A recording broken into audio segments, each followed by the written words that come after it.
प्रभु में आपको प्रेम भरा नमस्कार। आज हम देखेंगे कि स्वर्गीय धन क्या है और धरती का धन क्या है और हमें कौन-सा धन ज़्यादा इकट्ठा करना चाहिए, जिससे हम जो है सुकून से रह सकें और परमेश्वर से हमारी डायरेक्ट मुलाकात हो सके।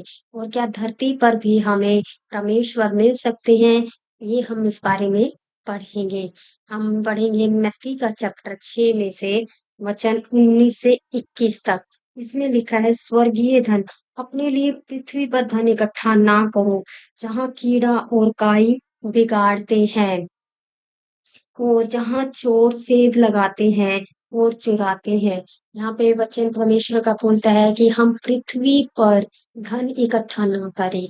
जैसे कि आज के टाइम में हम देखते हैं कि सभी लोग धन इकट्ठा करने में, बड़े-बड़े मकान बनाने में, बड़ी-बड़ी गाड़ियाँ लेने में और पता नहीं क्या-क्या करने में लगे हुए हैं कि हमारे पास ये सब होना चाहिए। किस लिए कर रहे हैं? ताकि हमें सुकून मिले, शांति मिले।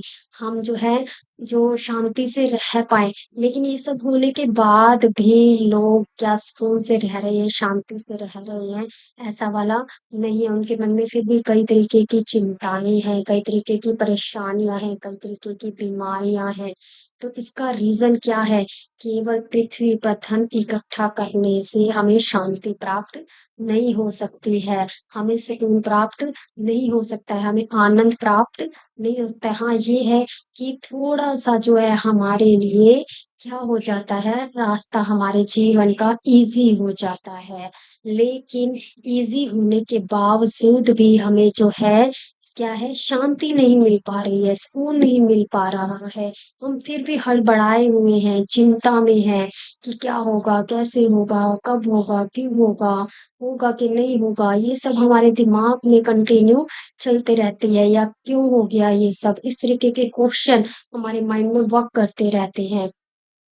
तो यहाँ पे परमेश्वर क्या बोलते हैं, परंतु अपने लिए स्वर्ग में धन इकट्ठा करो, जहाँ ना तो कीड़ा और ना काई बिगाड़ते हैं और जहाँ चोर ना सेंध लगाते हैं और ना चुराते हैं।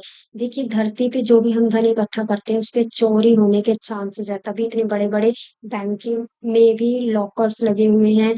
घर में भी हम इतने बड़े बड़े ताले लगाते हैं और सोना चांदी कुछ भी हम घर रखना हमें पसंद नहीं होता है, क्योंकि हमें चिंता लगी रहती है कि अब तक कोई चुरा ले जाए, कोई हमारे ऊपर अटैक कर दे, तो ये कोई चुरा जा सकता है, कोई हमसे माँग सकता है ना? तो इसमें क्या है, धरती पे जो भी हम धन इकट्ठा कर रहे हैं, वो किसी भी तरीके से जो है चुराया जा सकता है या नष्ट किया जा सकता है। लेकिन जो स्वर्गीय धन है परमेश्वर का धन। परमेश्वर का धन क्या है?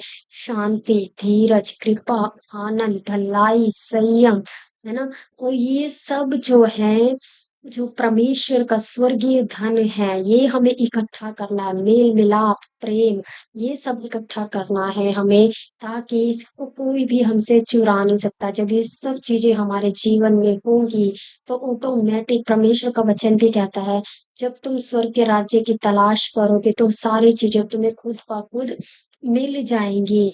तो ये स्वर्गीय जो हमारे पास धन है, ये इकट्ठा होना बहुत ज़रूरी है इंस्टेड ऑफ धरती का धन। धरती का धन हमें सुकून नहीं दे सकता है, शांति नहीं दे सकता, लेकिन अगर हमारे पास कम पैसा है और अगर हमारे पास कम चीज़ें हैं, तो और स्वर्गीय धन हमारे पास है, परमेश्वर की शांति है, तो उसमें भी हमें बहुत ही सुकून मिलेगा, हम खुश रहेंगे, आनंदित रहेंगे, हमें कोई चिंता नहीं रहेगी। तो हमें ऐसा धन ढूँढना है जिसमें कम मेहनत लगे और दिल को भी सुकून हो और शांति में हम भरे रहें और आनंदित जीवन जी सकें बिना किसी चिंता के, बिना किसी डर के। तो वो धन क्या है?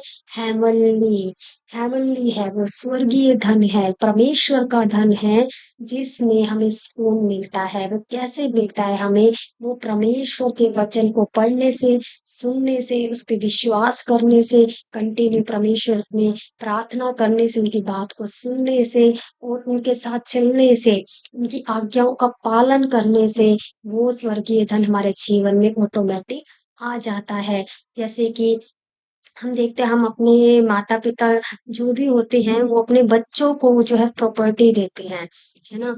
वो उनका सारा अधिकार जो होता है अपने बच्चों के लिए दे देते हैं ताकि वो जो भी उनके पास अवेलेबल होता है, चाहे वो प्रॉपर्टी के रूप में, सोना-चांदी के रूप में अपने बच्चों को देते हैं। तो सेम ऐसे ही परमेश्वर के जब हम बच्चे बन जाते हैं, तो उनकी जो अद्भुत चीज़ें हैं, स्वर्गीय, हेवनली चीज़ें हैं, वो हमें मिल जाती है, क्योंकि हम उनसे रिश्ता जोड़ रहे हैं। फिर हम मनुष्य की नहीं, हम परमेश्वर की संतान बन जाते हैं और जब हम परमेश्वर की संतान बनते हैं, तो ये रिस्पॉन्सिबिलिटी खुदावन की है कि वो हमारी ज़रूरतों को धरती पे उसको पता है कि हमारी क्या नीड्स हैं, वो समय पे पूरी करते हैं। फिर हमें इधर-उधर धरती पे धन इकट्ठा करने की ज़रूरत है क्योंकि परमेश्वर हमारे पास है, तो कौन-सी चीज़ हमारे पास नहीं होगी। वो ऑटोमैटिक समय पर हमारे को अवेलेबल होती चली जाएगी। इसलिए परमेश्वर की शांति को माँगिए, परमेश्वर को माँगिए, है ना? अगर आप अपने पेरेंट्स की चीज़ों को माँगेंगे, पेरेंट्स को नहीं माँगेंगे, तो केवल चीज़ें जो है इतनी काम की नहीं होंगी, है ना? और होंगी तो थोड़ी बहुत मिलेंगी आपको। लेकिन जब अपने माता-पिता को माँग लेंगे, तो वो सारी चीज़ें जो उनके पास होंगी वो ऑटोमैटिक आपको मिल जाएगी। तो हमें सेम परमेश्वर को माँगना है, तो बाकी सारी चीज़ें ऑटोमैटिक हमें मिल जाएगी। हमें फिर चिंता करने की ज़रूरत नहीं, इसमें मेहनत भी नहीं लगी और परमेश्वर से भी हमारी मुलाकात हो गई और हमारे जीवन में अद्भुत शांति भी हमने प्राप्त करी। तो यहाँ पर परमेश्वर हमें ये सिखाते हैं कि हमें स्वर्गीय धन की खोज में रहना है, धरती की धन की खोज में नहीं रहना है, जहाँ हम डूबे चले जा रहे हैं, जहाँ हम कॉम्पिटिशन में जा रहे हैं, अपने चैन को खो बैठे हैं, अपने जो है हम हर एक चीज़ को खो बैठे हैं, चिंता में डूब गए हैं, बीमारियों में पड़ गए हैं और ये इसका रीज़न मेन यही है कि हम धरती के धन को इकट्ठा कर रहे हैं, ना कि स्वर्गीय धन को। और जब हमारे साथ जाएगा तो केवल हमारे जो है परमेश्वर हमें जब हमारी आत्मा तृप्त है, तो परमेश्वर हमें लेने आएँगे, हम कुछ भी साथ लेकर जाने वाले नहीं हैं। तो यहाँ पे क्योंकि जहाँ तेरा धन है, वहाँ तेरा मन है और जहाँ हमारा पैसा होता है, वहाँ पे हमारा मन लगा रहता है, हाय कोई ले ना जाए, हाय कोई हमसे माँग ना ले, हाय मुझे अब मेरे बैंक में कितने पैसे रह गए, अब मुझे इसका क्या करना है? क्या मैं आज ये खरीद लूँ? क्या मैं वो खरीद लूँ? क्या मैं उसके लिए ये गिफ्ट दे दूँ? तो हमारा मन कंटिन्यू कहाँ घूमता रहता है? हमारे पैसों की तरफ। तो हम परमेश्वर में मन लगा ही नहीं सकते हैं। इसलिए जहाँ हमारा धन है, वहाँ हमारा मन है। तो उससे बेटर है कि हमारे पास इतना ही धन हो जो हमारी नीड्स को फुलफिल करे। तो हमारा इतना धन पे, पैसे पे ध्यान नहीं जाएगा, हमारा खुदावन पे, परमेश्वर पे ध्यान जाएगा ताकि हम उस पे कंटिन्यू बने रहें। परमेश्वर का वचन के द्वारा आप सबको बहुत आशीष मिले। God bless you.